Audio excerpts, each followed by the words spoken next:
Hello and welcome, one and all. It once again has reached that time of 6 o'clock, and here we are live. Hopefully, you can hear us. Hopefully, you can see us. Welcome, Christian. Hello. Welcome, everybody in chat, whether you are here now, about to turn up, or watching in the future. Thank you very much, Stuart. Thank you for the heads up that the tech is very much working. As usual, the first 5 minutes or so is filling time to wait for some of our regulars to get into chat and the like. And it's a great opportunity to talk about um, games that we ran last night and games we're about to run tonight. For those of you who aren't familiar with the stream or Twisted Narrative, and what we do is we run an awful lot of tabletop games, role play games, um, anywhere between 10 and 15 a week. So a lot. An awful lot. Last night's game, then. Oh, there we go. We've got Kyle in chat as well. Hiya, Kyle. Thanks for shouting up. Good, happy hump day to you, which is what I call Wednesdays. Um, I call uh, them Wednesdays. yeah. I don't know why I call it hump day because technically speaking, weekends are the busiest time for me. So I'm Well, it's actually, that middle point of the week. It's the hump in the week. yeah, Yeah. Speed absolutely. bump in the middle of the week. Yeah. So last night's game, Vampire the Masquerade, set in New York City, set in modern nights. Um, yeah, it was great fun, first and foremost. It didn't quite go where I was expecting it to go in terms of amount of I suppose sort of plot. Um, but it didn't go askew either. Just a lot of really, really good role playing. I think we kept it quite self-contained. Yeah. You know, It was very good. So a big shout out to the players first and foremost. There was Christian, who's here with us now. There was Elsa, there was Rachel, and there was Andrew. We were sadly missing Rich, who had some extra work to do and couldn't make it. And we missed you at the table, but we didn't cover any of the plot that is personal to you no. last night. So We um, did no story progression whatsoever. oh, you did. You did. You went to the Museum of Oh, Modern we did. Art, Yeah, and yeah, we did. you kind of reconnoitred it. You found out plot information.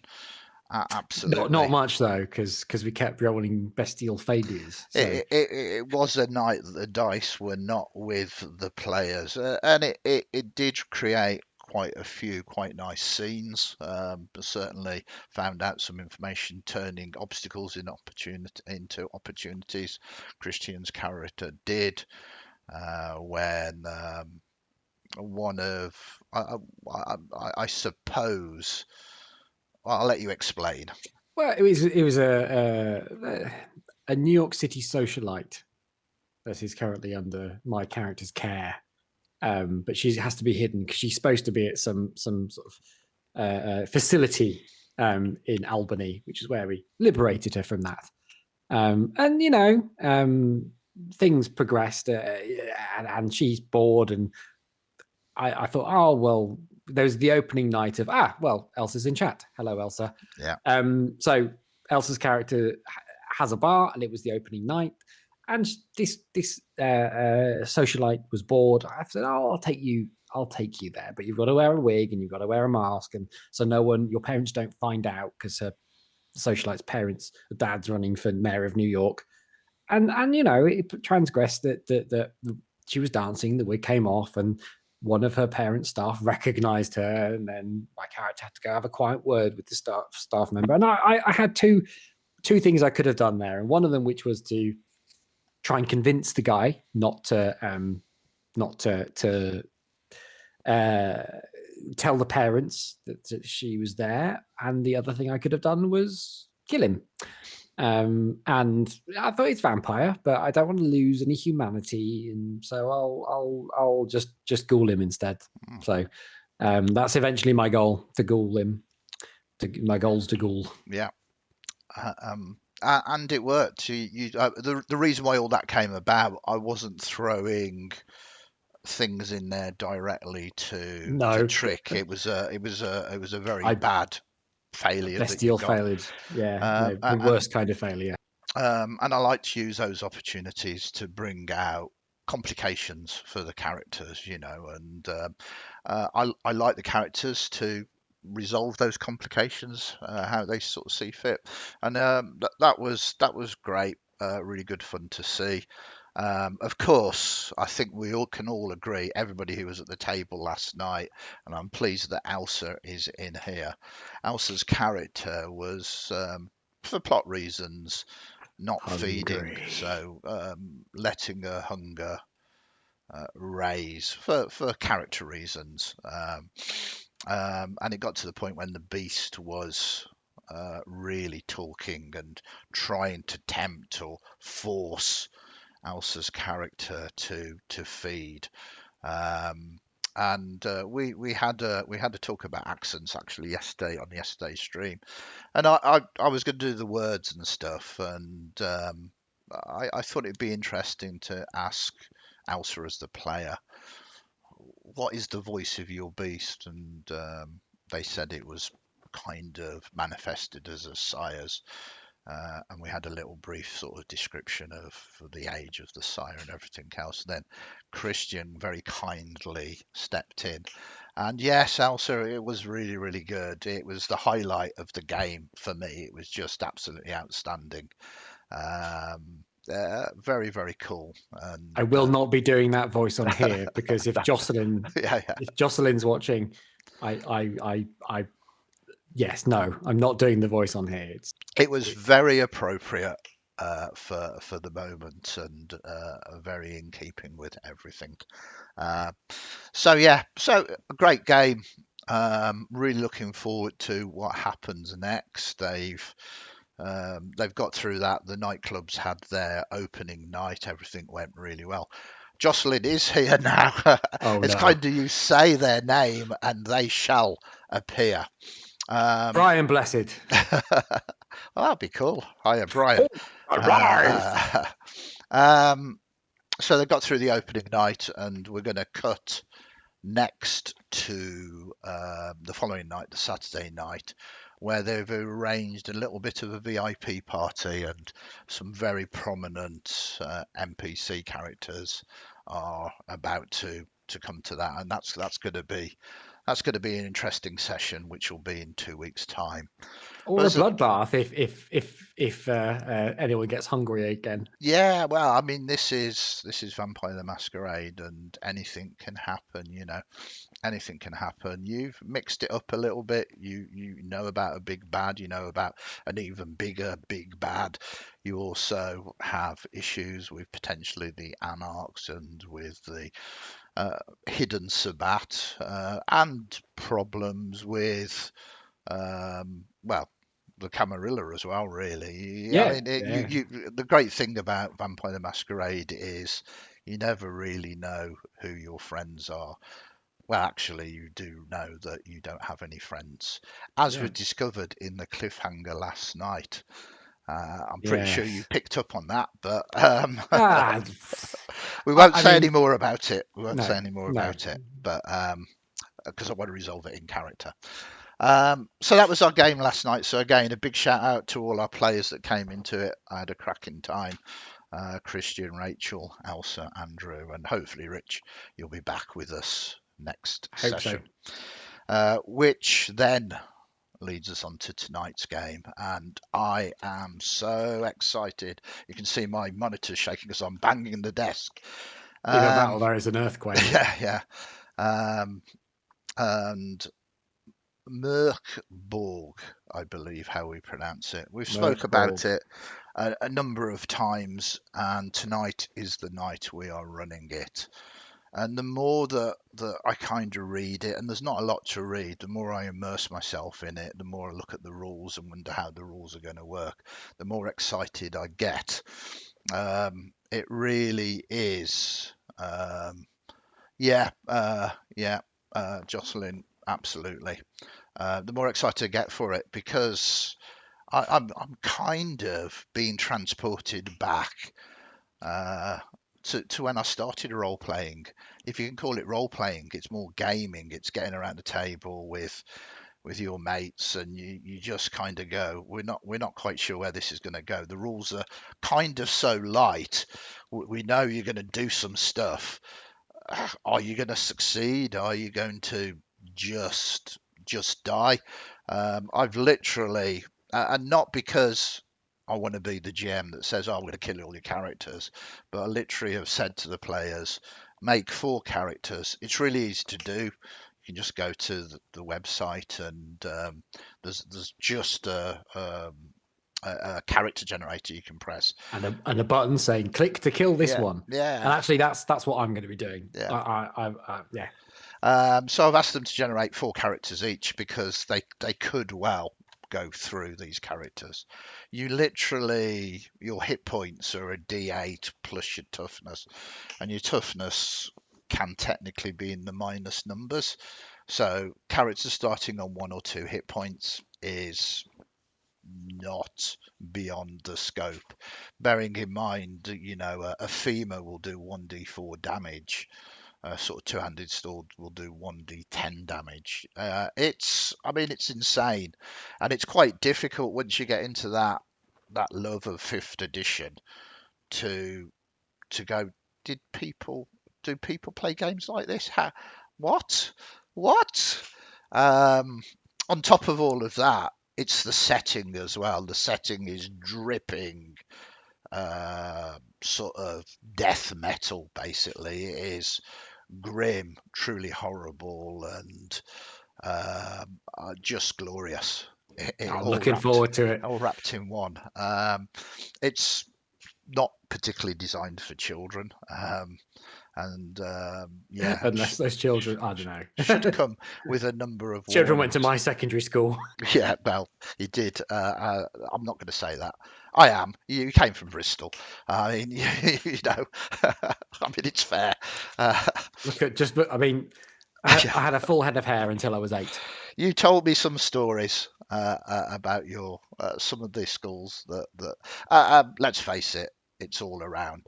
But synchronicity, serendipity, I don't know what the word is. One of those, probably both of them combined together. Um, Unbelievably, today I received a package, and as usual, because I'm an idiot and I'm rubbish, I ignored said packet because it was there, and I thought, oh, some COVID testers has come through. Constantly getting COVID testers because my good lady wife Heather works in the NHS and has to constantly test all of the time. So it wasn't till I did dad taxi duties later on this afternoon that I thought, well, at the very least, I better pick the package up, and I picked it up, and I'm pleased I did because it was this. It did have my address on, but I don't It's particularly want to reveal where I live to the entirety of the internet. Not quite you yet. don't really want to dox yourself right now. But uh, this is something that I kickstarted a while back. I've had the PDF, and when I realised it was for me and not just some COVID testers, I was so excited because I kickstarted something called Demon Dogs, and this is a setting for Mork Bork done by Nightfall Games, a fantastic um, um, I mean, UK company, obviously, but Scottish company. I'm not quite sure. In this day and age, I think quite often people prefer to be referred to as Scottish, wanting to move away from England, and I totally understand that. Um, I am very seriously considering just uprooting. If you get independence, please let me in. Please let me in. So Anyway, what I'm going to do is I'm going to just stick Nightfall Games boom, website here. I know that all of you are better than me and can just actually Google this, but you know, I like to think that I'm doing a public service. So we'll stick Nightfall Games into the chat there. You go and check out all of the wonderful things they've done. But as excited I was about Mork Borg and about their layout of it all, I mean, this even hits closer to home. So we're going to open it up, and it comes that they even make the effort to sort of make sure it was nicely protected. So that's always You good to did see. open it earlier then to just to make sure it wasn't COVID test. Otherwise, that would be rather embarrassing Yeah, after all yeah. of that. It's like, oh Just yeah, opening it and falling out. you know, I said I was a real Oh. idiot. It seems that doubly so. So packaging, but hopefully you can see that, and you've got the Oh reflections in wow. there. That's again, It's that's some nice art. That is some nice art on the front. yeah. Well, I think the artwork is done by Dave. I'll come on to the credits in a minute because they're a great team. I've been following them on Facebook for a long time now. This is where I need to make sure that I don't do anything here. Yeah, I'm going to. I'm just taking. I'm going to show you through it rather than show you. I've got the PDF of it. I've had the PDF for a while. So this is it without the shrink wrap on, so you can sort of see it a little clearer. And it uses Merc Borg Merc. rules, but the setting is different. The setting is demon dog. Or demon dogs, and the idea is you are dead. You have sold your Okay. soul to the demons or the devils, and you are reborn to be one of the dogs of these entities. Um, Perfect setting. I mean, what can be done is quite obviously you could play Merkborg as normal in the world setting, and then when your character does ultimately die, which it's gonna happen, Yep. you could bring them across to this. But characters you generate, as I say, it's all official. It's beautiful, and I was speaking to one of the designers. This is the opening sort of page there. It's all very punk. Yeah, yeah. I mean, just looking at it, I said it takes me back to the late 70s. Takes me back to formative years for me. There was like 2000 AD, there was punk, there was role playing. I was big role player there. But also this is OSORS, old, no, OSR, old school Renaissance, old school revival, old school role play. It can be doing this, and it was the time that you got around the table with whatever mates you could strung arm, and you just played. You didn't really give it a huge amount of thought to plot. It was getting together with your mates and making a story. Little skills, you know, not complicated rules. I'm just going to move through this here. So again, I'm being careful because I like to keep the books. So that's again the next page forward. Um, it's by Dave Alsop and Jared Earl. Big shout out to both of yous. Um, uh, Beautiful done. Nightfall Games are Dave Alsop, Gerald Earl, and Mark Rapson. Plus a bit of Ben Gray Beaton and Gary Harper as well. And I think with the gentle uh, lettering of Ben Gray Beaton and Virginia Page. Um, and again, just like I was saying, the way that the original Mork Borg book is kind of discordant, so is this. Um, the, it's in itself a work of art, and I would have brought it Oh well, I did actually buy it. Did the Kickstarter before I even had the game or knew how to play the game, because I saw the things that were being shared. I think it was Dave that was doing a lot of sharing on Facebook of the artwork and some of the ideas. It's less death metal and more punk, Okay. but it really lends into that sort of anarchy in the UK kind of idea. There's a lot of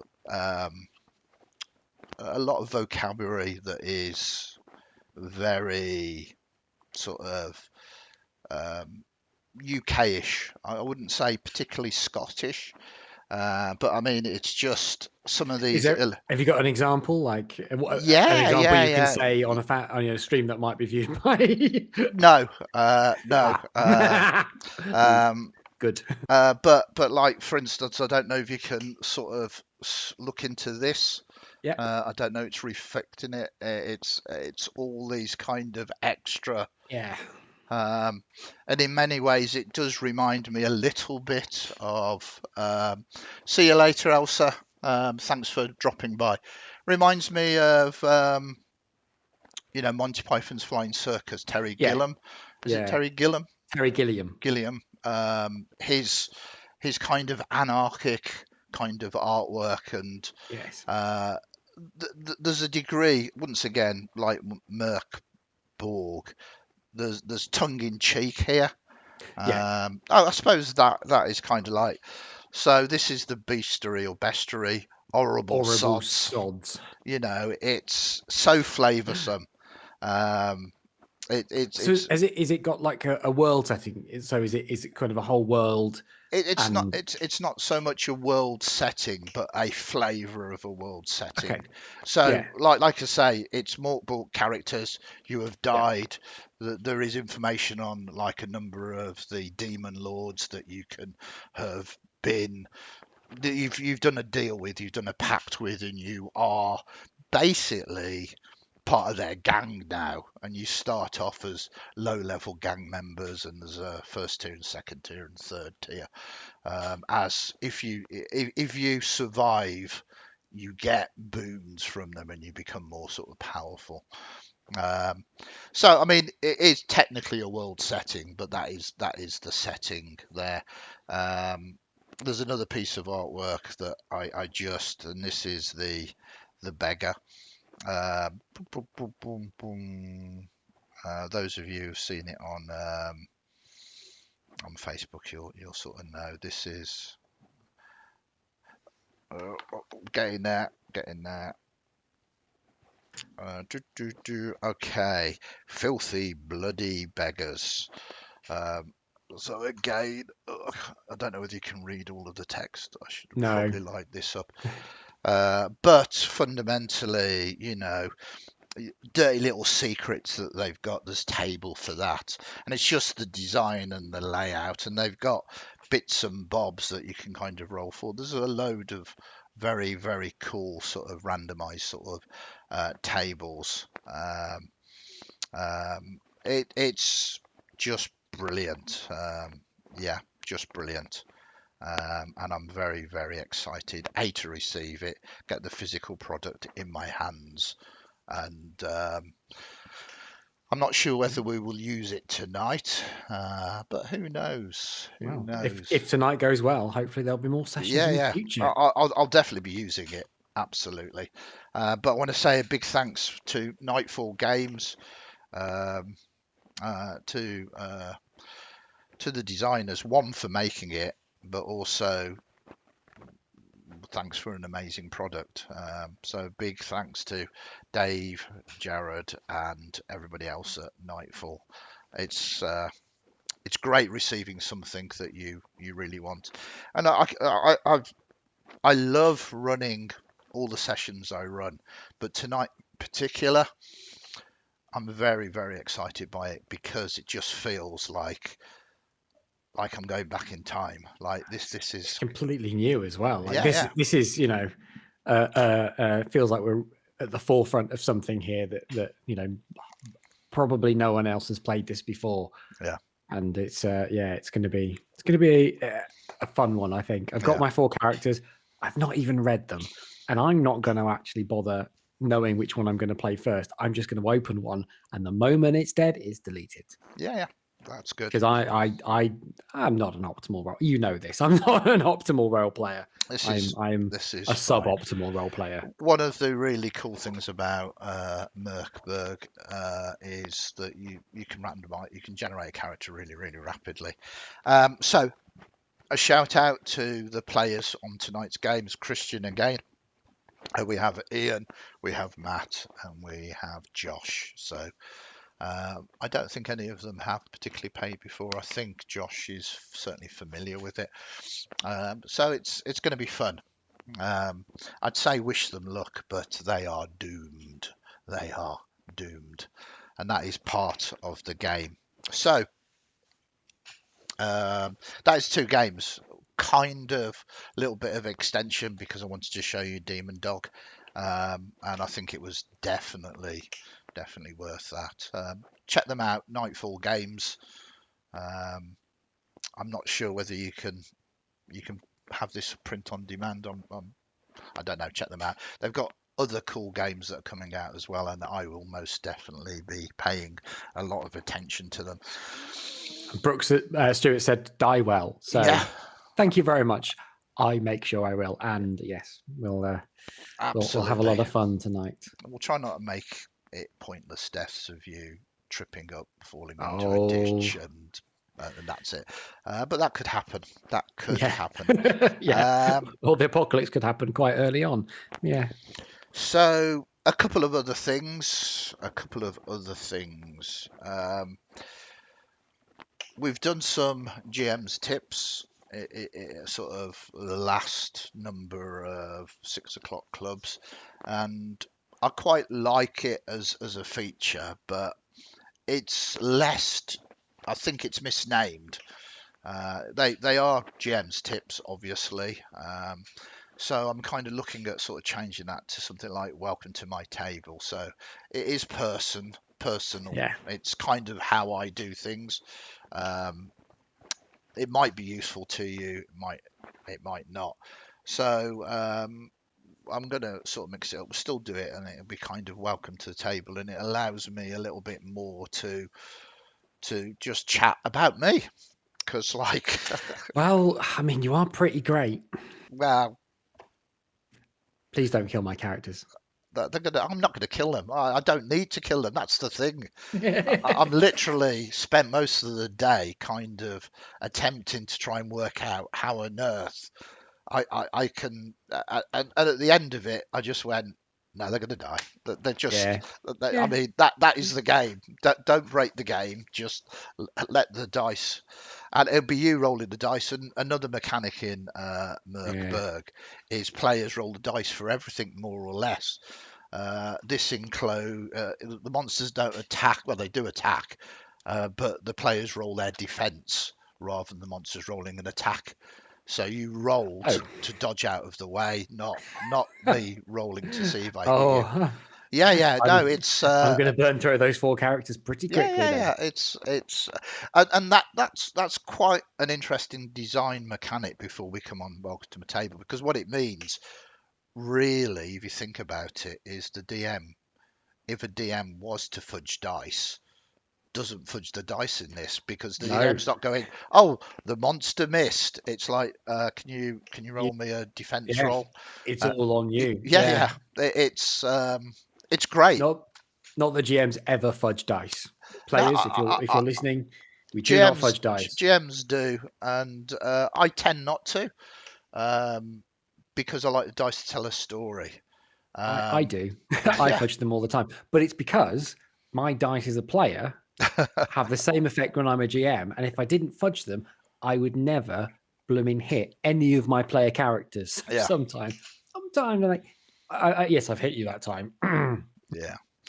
I very much like the dice to tell a story, and I mean, there's a degree of experience I have and a degree of it's kind of my job to try and make it work, and I don't Yeah. want. I'm here to entertain the players, but I'm also not here to push what I think should happen onto the game. So I'm very excited, but I'm not freaked out by the players rolling in Merkborg for their defence, because it is very much what it Oh, is at it's the going end to of be the day. fun. It's going to be fun. So, Um, welcome to my table. yeah, Sorry, we're yeah, yeah. digressing. No. This is what the format of the show is. It is a show, but we're calling it a club because we're all club members. That is me getting We should have around to badges. calling it. We should have badges, absolutely. Um, we'll make it happen. And t-shirts, badges and t-shirts and caps. Merchandise. I will write merchandise down. Welcome to my table. Um, a quick a quick sort of talk about inspiration, not the kind of inspiration that you get as a player. It's like, how do I'm sitting there, I'm thinking, oh my God, there's a mythical in 2 days' time. Oh my God, all of my players have played in all the games that I've run so far, or at least one of them have, so I can't repeat any content. Oh my God, I better write something completely original once again. Welcome Yep. to my life. It is Yeah. glorious, and I love it. I, I I love do it. wonder because I play in a few of your games. I've played in a few of your games historically, and I will say I've never come across repeated content Yeah, yet. I do So repeat yeah, content where I can, because that makes sense, and especially if I know it's worked well. But I'm very fortunate that a lot members of our communities do kind of, oh, you know what, I'll jump into that game, and it's like, right, okay, well, can't can't repeat anything there. So I do have to come up with some pretty off the wall things. And how do I do this? It's not how you may do it, but it's how I do it. And I tend to always start with a title. It's a title that the players, the characters, quite possibly are never really aware of. It's not something that I use to particularly promote the game. Talking to Rich. Hi, Rich. I hope you got through your work last night. Thank you very much for your sub. 31 months now. blimey. You are indeed a gentleman and a scholar. Hi there. We mentioned you a little bit earlier about our vampire. If you've only just jumped in, all positive. You'll be pleased to hear after subbing. All positive.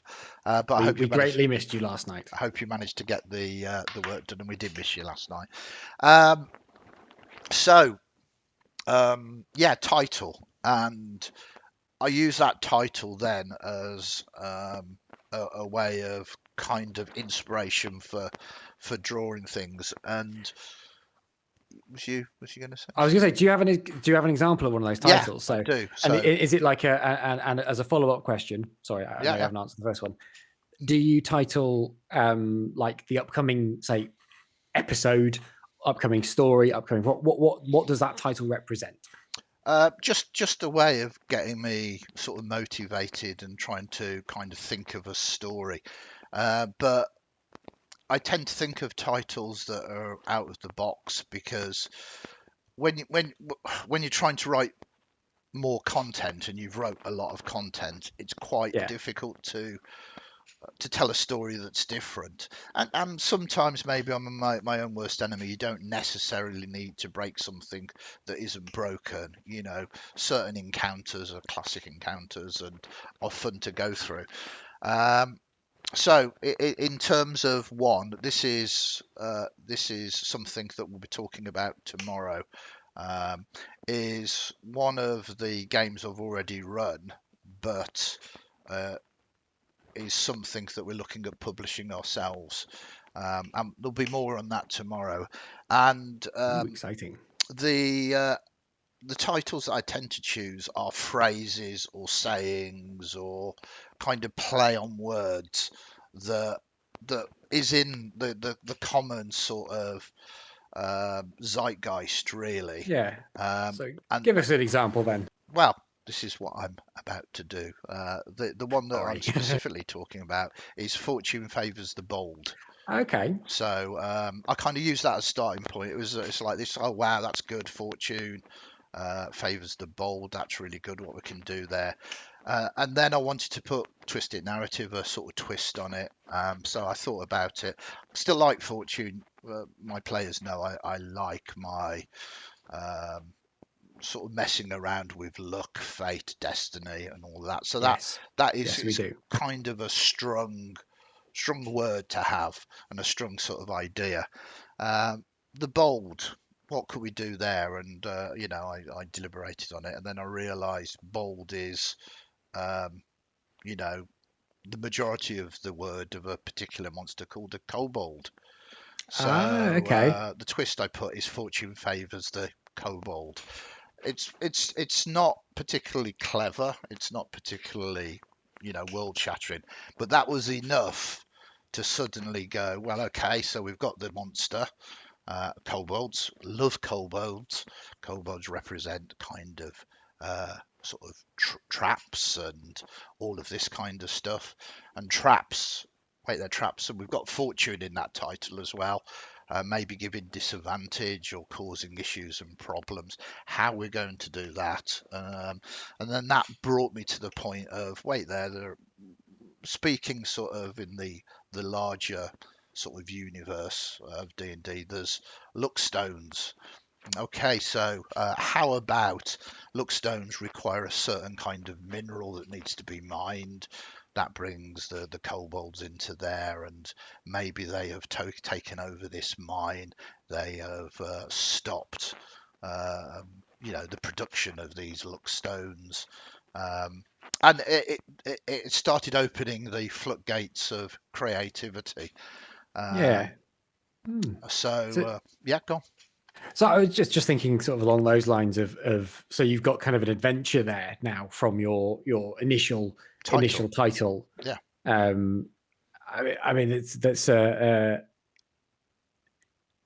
quite an interesting way to work, I think, because you've got you even if the players never know that title, you can well, it makes it handy to keep your notes together and things like. Because I did something similar myself for the game I'm running, which is I came up with 15, like I thought 15 days to save the world, but because it's a theatre, 15 plays to save the world. Yeah.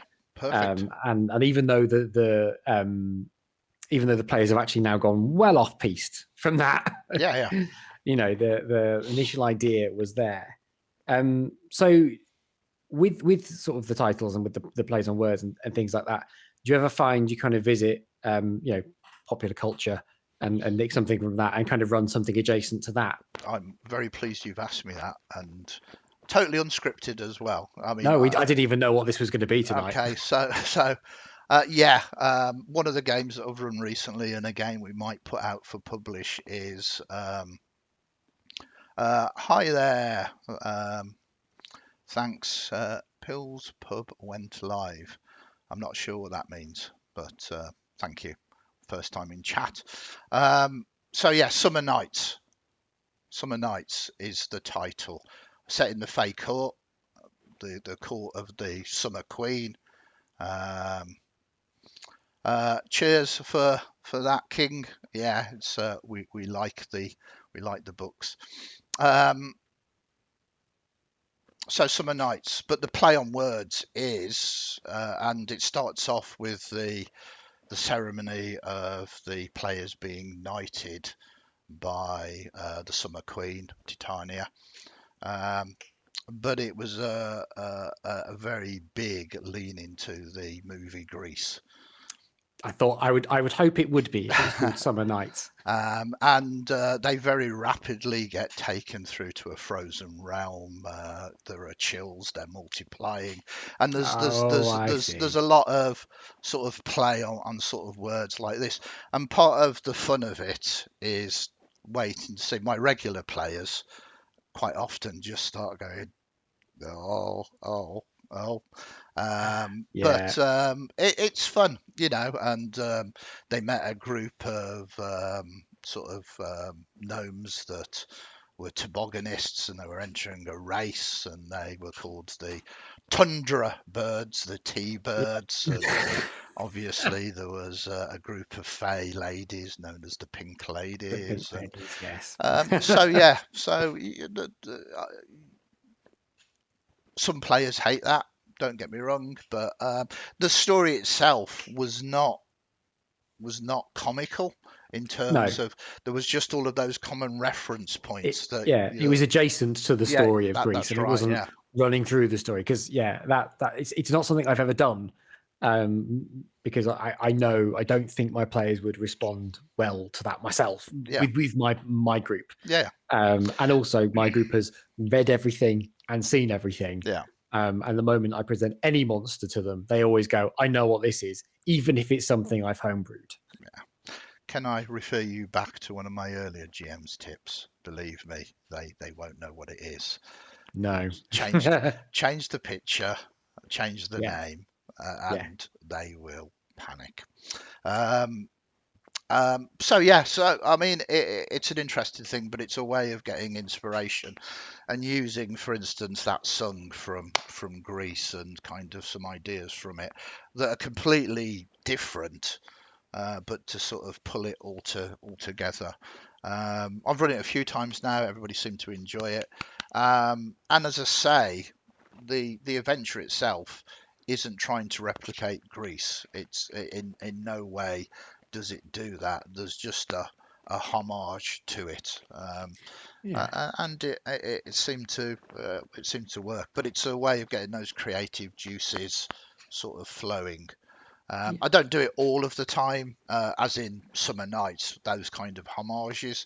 Um, some lean heavily into it, some don't. And for our community out there that play in lots of my games, I mean, now you know this. Now you've been welcome to my table and behind the scenes. Whatever I run, just keep a lookout for those Easter eggs. Keep a lookout for those little nods because they might be there or they might not be there. But that is Oh, as we part of found the plenty. I know various groups I've been in with you. We found plenty. yeah, That actually leads me on to a question I wanted to ask you yep. tonight. And again, I've not prepped Andy for this. So, what one of the things I wanted to know from you, because you've run many games, Mhm. many games, and you've had lots of these different scenarios, lots of these titles. What is? Have there been ever any moments from any of the games that really stuck out to you as kind of your favorite moment or favorite moments? Some sort of setup. Because I remember, to give you an example for myself, the one my favorite moment from all the games game I've ever run, I've got two. One is I did a murder mystery, because I was down players and I only had three players. So this murder mystery night in a locked country house in my game was one of my favorite things I've ever done. The second thing is a moment where it was actually a game that you were in of Mhm. mine. Yep. It was my Shadowrun game, and it was where you, Rachel, and the other players had orchestrated a way to kill a dragon by having a Cadillac filled with a nuclear bomb driven off the top of the Space Needle. It made sense at the time. And that's those two of my favorite moments. Have there ever been any moments that have stood out to you as, yeah, this is one of my favorites, and I will always remember this moment? Yeah, I mean, there's many really.